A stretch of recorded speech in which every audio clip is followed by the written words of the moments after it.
2 Kings, chapter 5. Now Naaman, commander of the army of the king of Syria, was a great and honorable man in the eyes of his master, because by him the Lord had given victory to Syria. He was also a mighty man of valor, but a leper.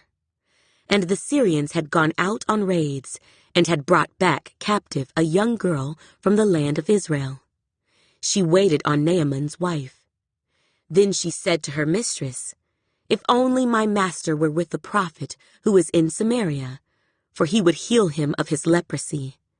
And Naaman went in and told his master, saying, "Thus and thus said the girl who is from the land of Israel." Then the king of Syria said, "Go now, and I will send a letter to the king of Israel."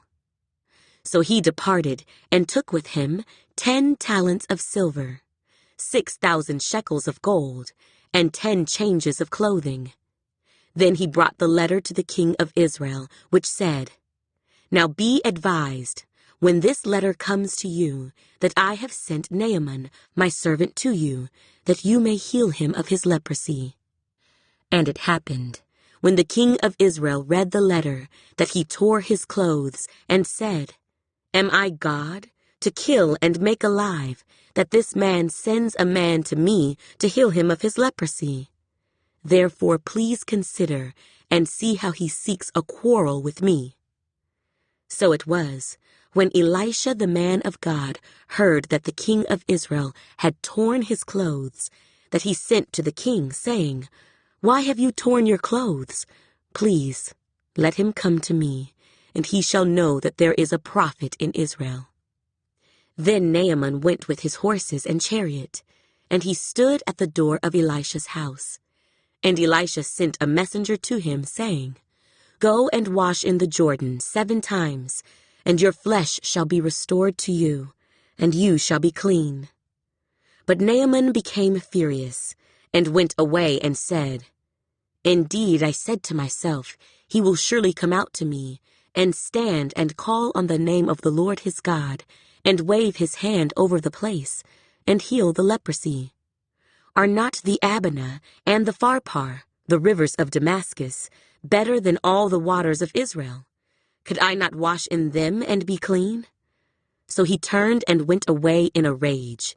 And his servants came near and spoke to him, and said, "My father, if the prophet had told you to do something great, would you not have done it?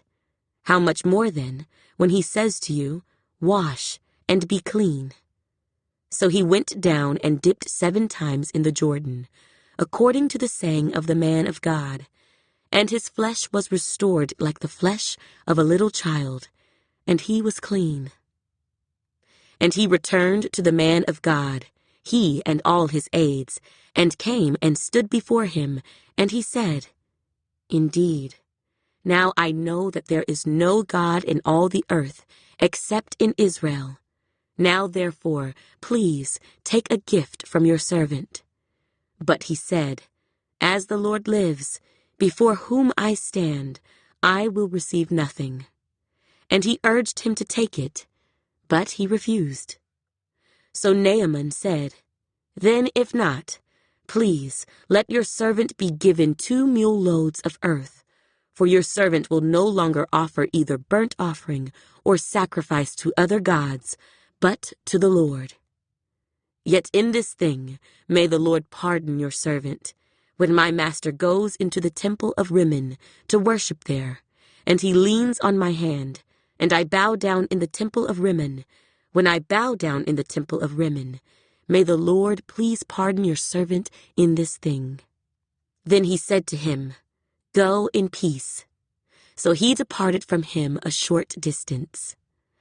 But Gehazi, the servant of Elisha, the man of God, said, "Look, my master has spared Naaman, this Syrian, while not receiving from his hands what he brought.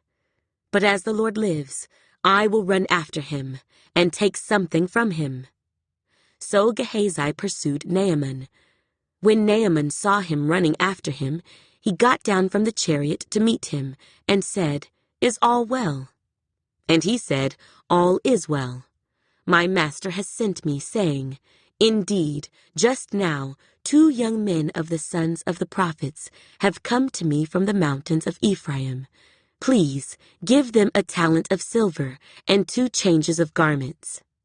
So Naaman said, "Please, take 2 talents." And he urged him, and bound 2 talents of silver in 2 bags, with 2 changes of garments, and handed them to 2 of his servants, and they carried them on ahead of him. When he came to the citadel, he took them from their hand, and stored them away in the house. Then he let the men go, and they departed. Now he went in and stood before his master. Elisha said to him, "Where did you go, Gehazi?" And he said, "Your servant did not go anywhere." Then he said to him, "Did not my heart go with you when the man turned back from his chariot to meet you?